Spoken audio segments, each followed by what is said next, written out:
At his very core, Vegeta is a battle-hardened warrior who stared death in the face many times over, and he's never shown mercy to anyone really.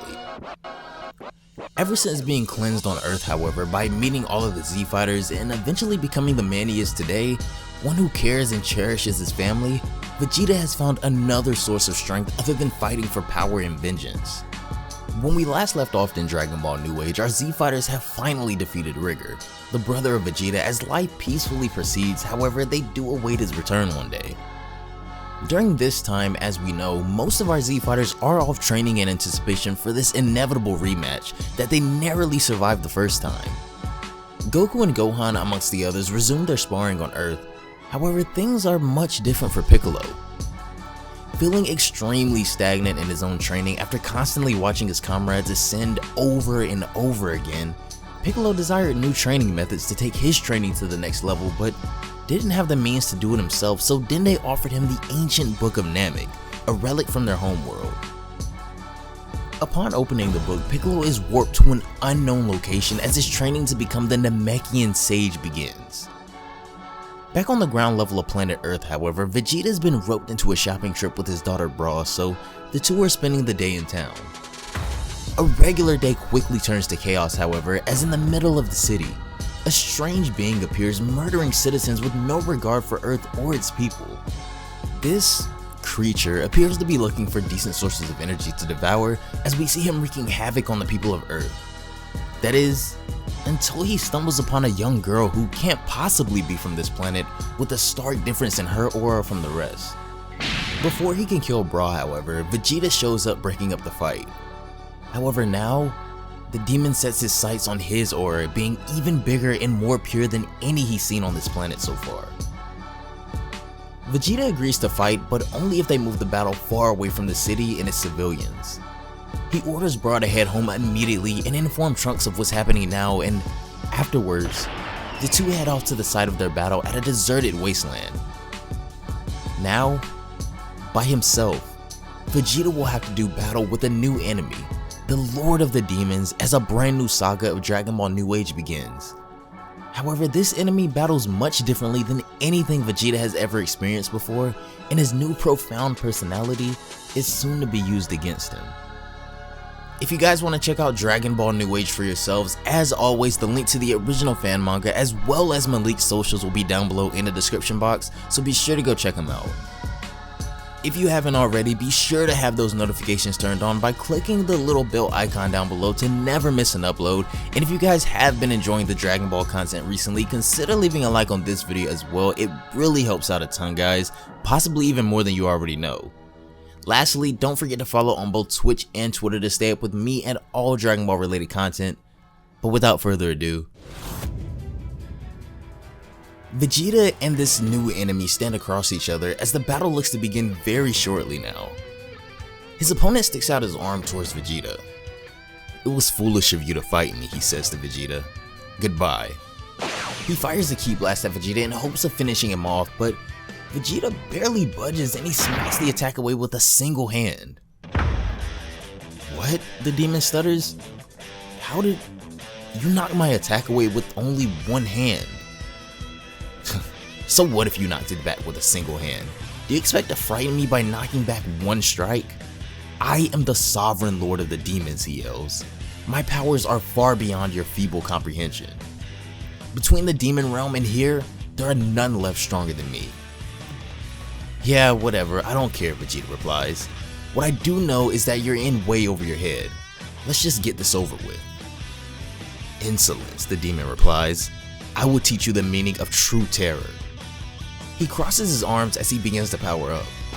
His energy continues to rise as a dark aura eclipses the battlefield, but Vegeta is still relatively unimpressed. As the wind and the breeze subside, his transformation is complete as he asks Vegeta, "Do you think you prepared yourself for your end now?" "I may not be able to sense your ki," Vegeta says, "but if that first attack was any indication at all, your full power will mean little to nothing at all." He charges at Vegeta as he says, "Still trying to shake me, huh? It won't work, you fool." He attempts to attack Vegeta again, but blocks his attacks with a single hand.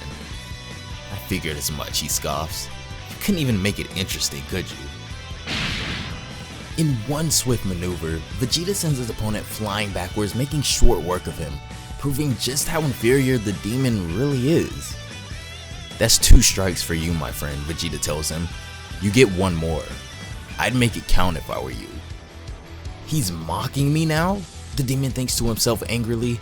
"How dare him? He has no idea who he's meddling with. I'll teach him a lesson he'll never forget." He soars into the sky preparing another attack, and when he's far enough off the ground from Vegeta, he tells him he's going to pay for mocking him. "Let's see you deflect this." He begins charging an enormous amount of concentrated dark energy and chanting something at the same time. "An incantation?" Vegeta gasps, surprised for the first time. "So you use magic?" "Oh, this is more than mere magic, you fool," he replies. "What I wield is far beyond any mortal magic. I wield absolute command over demonic magic, the most powerful and divine of all the black arts. Now be gone," he erupts as he fires his attack at Vegeta. A giant explosion goes off as the attack collides with the ground below and presumably Vegeta as well. "So much for that," the demon huffs, after exhausting a fair amount of his stamina with that last attack. The nerve of him. He descends back to the ground as he goes on to say, "It's a pity I had to destroy him. He could have been useful. Well, for the best I suppose," he goes on. "I can't believe he forced me to utilize some of my magic."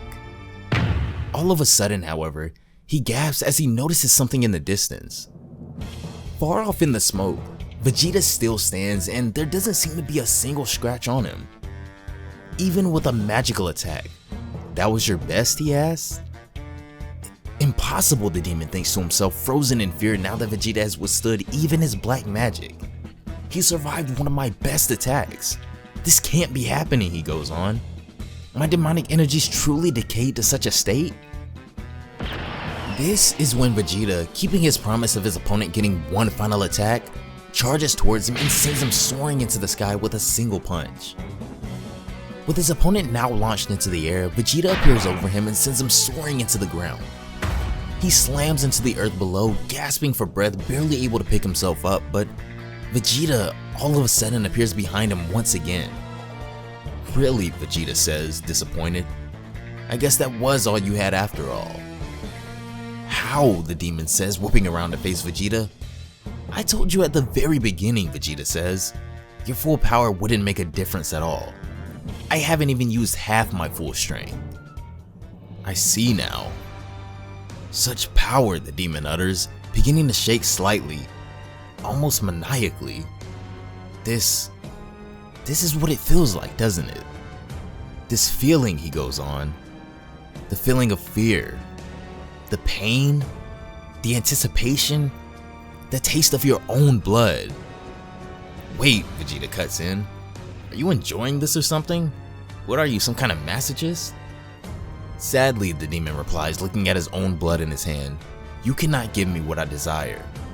I'm afraid only they can grant me such a gift. Yes, only they can," he says, sounding a bit more insane with each passing second. "But there is still so much more you can offer me still," he says, turning around to Vegeta with a crazed look in his eyes. All of a sudden, a terrifying being manifests itself from the dark energy surging within Vegeta's opponent that overwhelms the battlefield. As it approaches Vegeta, there's nothing he can do to physically ward off the demon's dark energy, and as the chapter closes, Vegeta is completely consumed in the dark magic of the demon realm, engulfing him entirely.